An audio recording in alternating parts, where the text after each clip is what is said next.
All right, so in this video, I want to go over some of the chapter 3 work, right?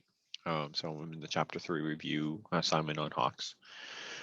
So for this first problem, it's to use a given sample statement to write a compound statement for B or A, right? Remember, or is the V or the U if you're in chapter 2. But it wants statement B first. So I enjoy basketball. So that means this one has to go first. And then that symbol is an or. And I enjoy baseball. Right, so again, if you go to the OneNote,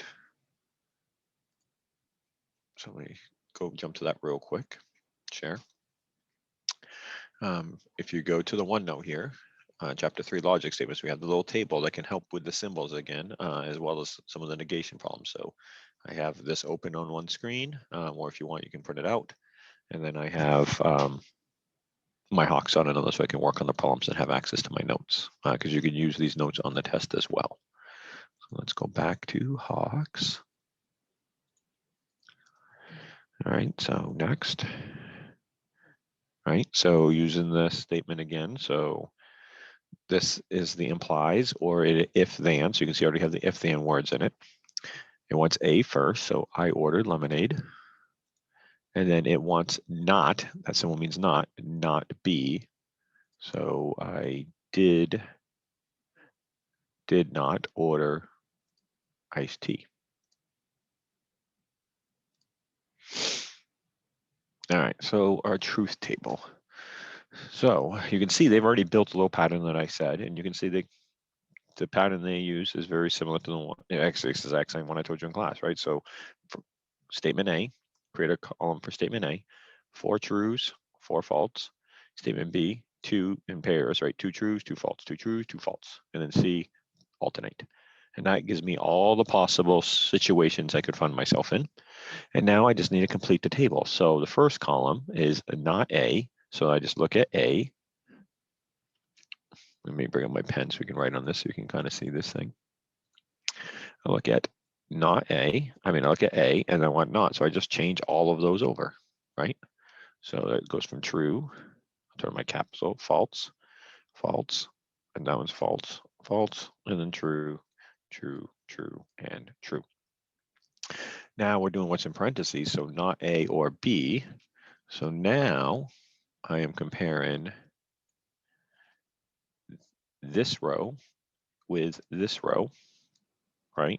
And remember, we're doing an or is always true unless both false. So if I have an F and an F, then that is an F. Other than that, it is a true, right? So I come in here, I'm comparing A and B, so a T and an F, so that one is true. T and an F, that one is true. F and an F, they're both false, so that one is false. F and an F, that one is false. T, true. T, true. There's a T there, true, so there's a T there, so that one is also true. And then finally, I am going to compare. I'm going to compare this column with C, and this is the broken promise problem, right? So if you remember our rules for broken promise, the only time I get an F on broken promise is when I have a true, then a false, then the whole thing is false. I broke my promise, right? So since A or B is first, that is considered the first statement, right? So I am looking for anyone in this row where I have a T here and an F under C. So I have a TT, and then I have TF, which is, well, remember this is first, so T and then an F, that is bad. That is means I broke my promise, so that is false. I start with a false, that's okay. So no matter if it starts with a false, we're completely fine. So that's true. I start with a false, so that one is true. I start with a true. I got confirmed and I end in a true, which I do. So that one is true. I start with a true. I end in a false. So this one is a false. Here I start with a true and I end in a true. I start with a true and I end in a false. So that is breaking my promise. So again, a false. And again, where I'm talking about these rules, in case you forgot, if we go back, let me see, new share. I go back to my OneNote. And I am looking at the rules here we have at the beginning, the and, or, and the if, then rules I bolted for you, right? Those are the rules to complete our truth table. So again, right there in the lecture notes. So let me go back to new share. Let's go back to Hawks. All right, so for this problem, this is getting into 3.4 arguments, right? So identify the premise of the argument. So a premise is the beginning of the argument that supports a conclusion, right? So sometimes if you have a hard time finding the premise, the easy thing is what is the conclusion? And once you find what the conclusion is, then the premise is the beginning. So if men had all they wished, they would be often ruined. So the conclusion is they would be often ruined. So if men had all they wished, right? That's fine. They can get a little tricky here on some of these. So if you get one in wrong and it's like this is you want, just hit try similar, practice a couple, because they can be tricky the way they write these. Sometimes they put in the commas and put them in different orders to try to confuse you in the Hawks. But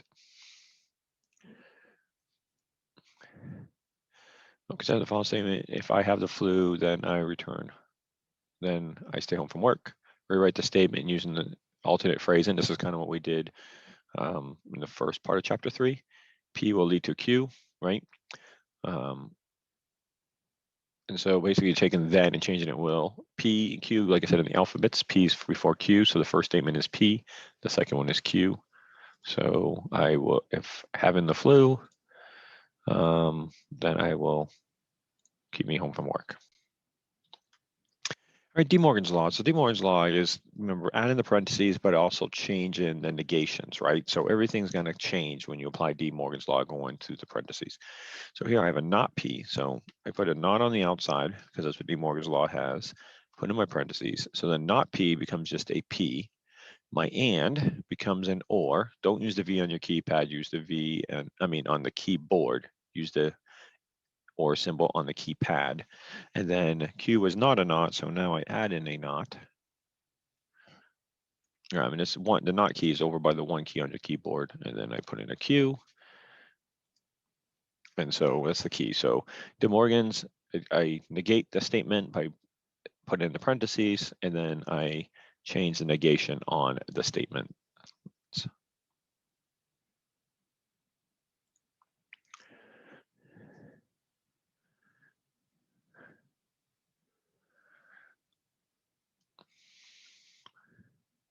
Assign a variable and a drop down menu. Let's see what this actually wants. So use the variables. So statement A is actually likes to run, because the run statement's first. Statement B will be Abby likes to swim. So what does it want us to do here? Assign variables to simple statements using the drop-down menus and enter the symbolic representation of the given compound in the answer box.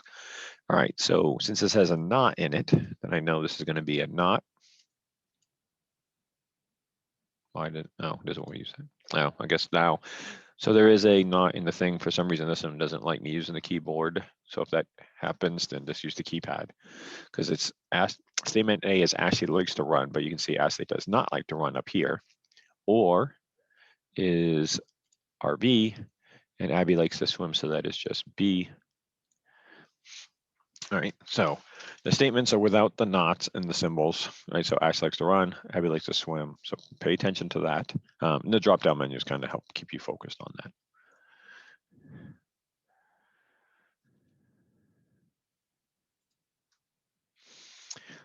So deductive reasoning and inductive reasoning. So deductive reasoning is statements that are commonly accepted as facts, like we've talked about before a little bit in chapter 1.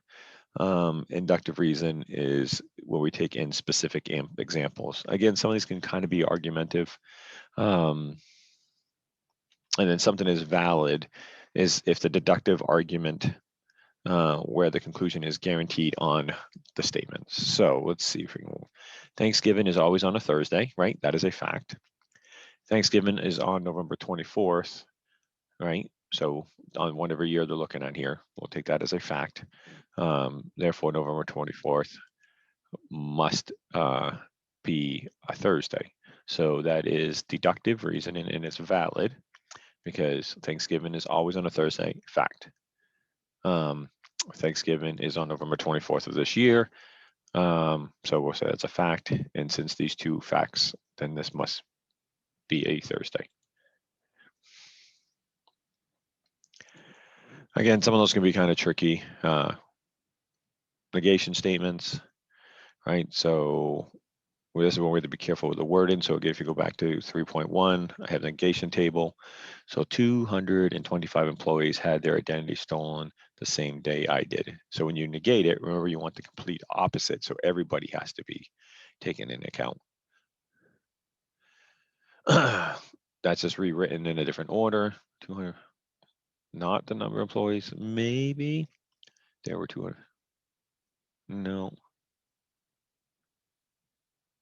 I think I'm gonna go with A. 225 is not the number of employees who had there. Maybe. I'm gonna try that one. All right. And sometimes, I said they've worded them sometimes weird. We talked about this in class where we did a few of the examples of the book, right? So I try to, for the test, I'll try to pick ones that are clear because some of those are a little, can be tricky, but you go through and you're always looking for, a negation means it includes everybody else. All right, another truth table. We've done one of those. We've done one of these. Another truth table. There's another negation. No, so we haven't taught converse. Back to section 3.4. I believe that's where those are.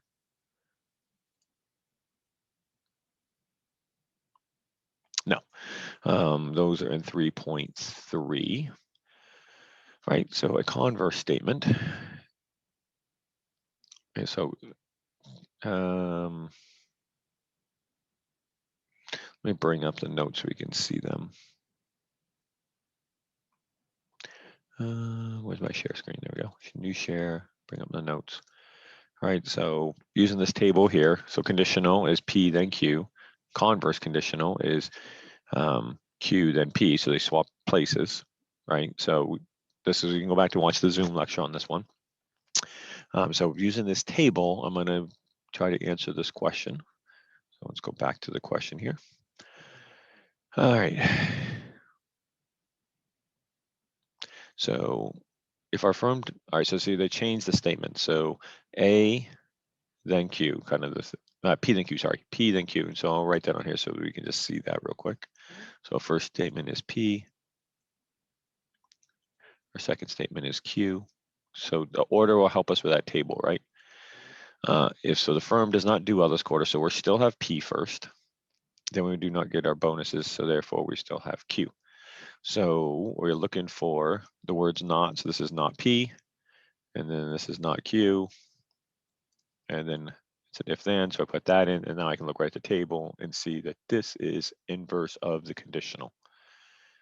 And so I'm gonna say it's his inverse, because I don't have all the other words that the table has on it. Let me get rid of my draw. Right, so that's why I don't expect everyone to have these memorized. I still look at the tables because these are not things we see on an everyday basis. But if you understand what the table is showing you, then it will assist you in kind of solving these problems. Let me clear up my notes real quick before we move on.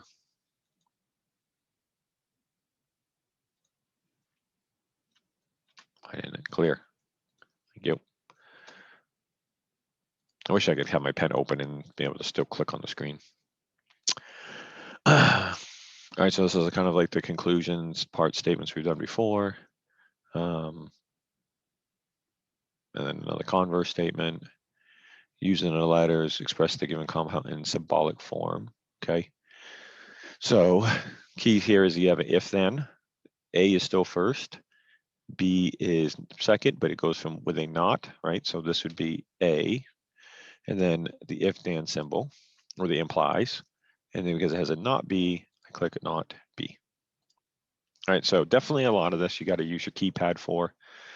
And I've done quite a few of these problems, so practice them, go through, make sure you're comfortable with them. There's only 1 or 2 in the review for each. If you want more practice, then go back to the sections and you can kind of practice. Remember, you need to certify. If you're in my online for 115, you need to certify the reviews. If you do not want to do the projects, if you're doing the projects, then you do not need to certify the reviews. All right, have a good day and email me if you have any questions.